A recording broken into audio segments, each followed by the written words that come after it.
یہ بس آج کا جو سپریم کورٹ نے پی ایم صاحب کو بلایا ہے اور جو 4 ہفتے دیے ہیں اور اس سے پہلے جو افسران ریٹائرڈ ہو چکے ہیں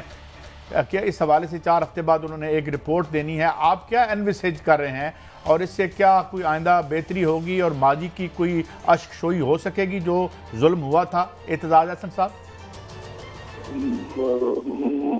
دیکھ تو پیشگوئی تو آدمی پاکستان میں ماضی کے علاوہ کوئی نہیں کر سکتا کیا ہونے جا رہا ہے، یہاں تک کہ سپریم کورٹ کے فیصلوں کو بھی کوئی آج کل کے زمانے میں ان کی پیشگوئی نہیں کر سکتا۔ اتنے متضاد سپریم کورٹ کے فیصلے آ جاتے ہیں کہ ایک کیس میں ایک حکامے پہ ایک صاحب کو سزا ہو جاتی ہے، دوسرے کیس میں وہ فارن منسٹر بھی ہوتے ہیں،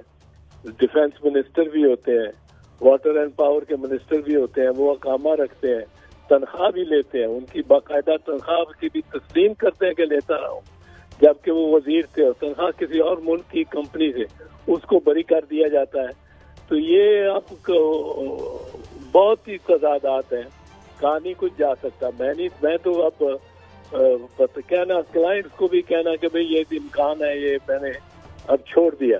نہیں اعتزاز صاحب دیکھیں، آئینی ماہر پاکستان میں آپ سے بہتر کوئی نہیں، آپ وزیر داخلہ بھی رہے ہیں، گزارش صرف اتنی ہے کہ اس پر سپریم کورٹ صاحب نے جو آج پرائم منسٹر کو بلایا، آپ کیا سمجھتے ہیں ٹھیک ہے؟ تو پاکستان میں سینکڑوں دہشت گردی کی اللہ رحم کرے وارداتیں ہوئی ہیں،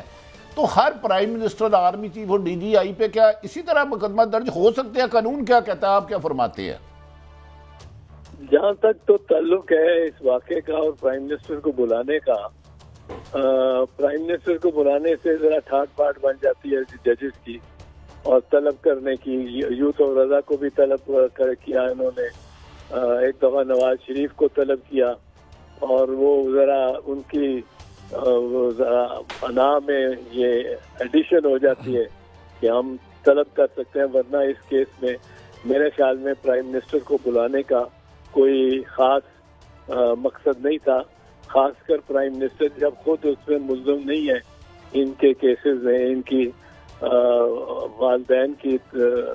جو کی طرف جانب سے جو ایف آئی آر کرانا چاہ رہے ہیں، وہ تو اس وقت جو پرائم منسٹر تھے اور اس وقت جو ہوم منسٹر تھے ان کے خلاف، اور اس وقت جو سیکیورٹی کے انچارج تھے، اس دن 16 دسمبر 2014 جو بڑا ایک گھناؤنا اور ایسا دن ہے جو کہ ہماری تاریخ میں اور ذہنوں میں اور ہماری جو انر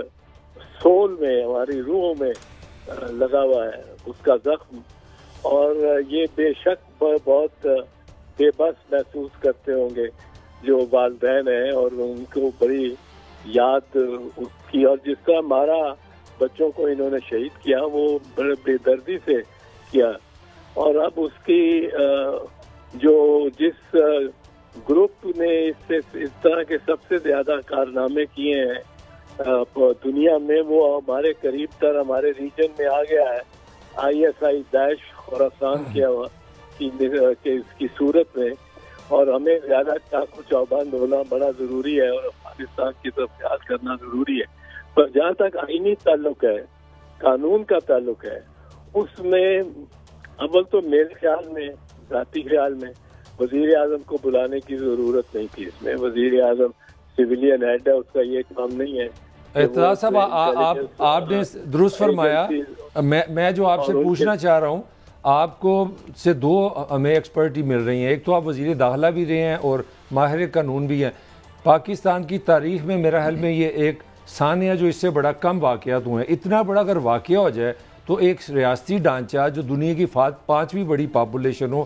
7 سال میں وہ والدین کو ان کو ایک انصاف کا تاثر نہیں دے سکی۔ آپ وزیر داخلہ بھی رہے ہیں، ماہر قانون بھی ہیں، کہاں پہ ہماری غلطی ہے، کہاں پہ ہمارے سسٹم میں فلا ہے کہ ہمارے وزیر اعظم کو 7 سال کے بعد عدالت میں بلایا جاتا ہے بھی کیا کر رہے ہو؟ Where we are wrong? وہ تو ہمارا سارا سسٹم ہی جو ہے اس پہ وہ غلط ہو رہا ہے اور وہ غلط طرح چل رہا ہے۔ اس میں تو کوئی ویئر کی بات نہیں ہے، آپ کو پوچھنا چاہیے where have we ever gone right? کبھی ہم نے کوئی صحیح کام بھی کیا ہے اس ضابطہ فوجداری کے تحت یا ضابطہ دیوانی کے تحت یا کسی اور قانون جو سزا و جزا دینے والا ہے، اس کے تحت کوئی کیس ہے، شہید ذوالفقار علی بھٹو کا کیس ہے، کیا وہ تو جج صاحب خود تسلیم کر گئے بعد میں کہ جی ہمیں ناراض کر دیا یا بختیار صاحب نے، تو اس لیے ہم نے ان کو سزا دے دی۔ چلے سر یہ بتائیں، یہ جو آج پیشی ہوئی ہے ہمارے وزیر اعظم صاحب کی، اس سے کوئی پازیٹیو چیز نکلے گی؟ اس کا کوئی فائدہ ہو سکتا ہے انصاف کے وائز، یا اس نظام میں کوئی بہتری آ سکتی ہے اس کے نتیجے میں؟ جہاں تک مجھے یاد پڑتا ہے، یہ چل رہی تھی خبر، آج بھی چلی ہے، کہ کچھ لوگوں کو پھانسی کی سزا اس کیس میں ہوئی ہے، اور اگر یہ بدرست ہے کہ کچھ لوگوں کو ہوئی ہے تو پھر عدالت نے کچھ تو کیا ہے جو ان کو سزا ہوئی ہے اور پھانسی کی سزا ہوگی، اور ایک دو جو ہے جن کی ابھی اپیلیں پینڈنگ ہیں اور ان کی سزا باقی ہے۔ باقی ریاست بخش نہیں سکتی، یہ بخشنے کا کیونکہ ہم نے شریعت کو بیچ میں، ہم اپنے آئین میں اس کے تحت شریعت وہ بنائے ہیں، کورٹس بھی بنائے ہیں اور شریعت کو اپنایا بھی ہے، آئین میں سمو دیا ہے۔ اس لیے شریعت کے تحت جو فیصلے آئے ہیں شریعت اپیلیٹ بینچ کے بھی، وہ یہ ہے کہ کوئی گورنمنٹ نہیں، حکومت نہیں بخش سکتی، بخش سکتے ہیں تو وارثین بخش سکتے ہیں بچوں کے، اور ان کے علاوہ اگر وہ نہیں بخشتے تو سزا اور کارروائی ہوتی رہنی چاہیے۔ اچھا انتظار صاحب ایک اور بڑی رہنمائی فرمائیں آپ، ماشاءاللہ آپ کی موجودگی میں ہم تھوڑا سا فائدہ لے لیتے ہیں۔ اگر 4 ہفتے بعد پرائم منسٹر آف پاکستان جاتے ہیں، سپریم کورٹ ان سے مطمئن نہیں ہوتی ان کے جواب سے، تو کیا سپریم کورٹ کوئی بڑا فیصلہ بھی کر سکتی ہے؟ آپ کیا سمجھتے ہیں؟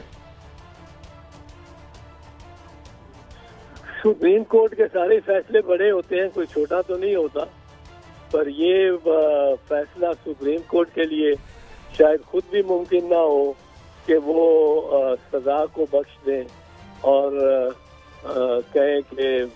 اب ان کی خون بہا ہو گیا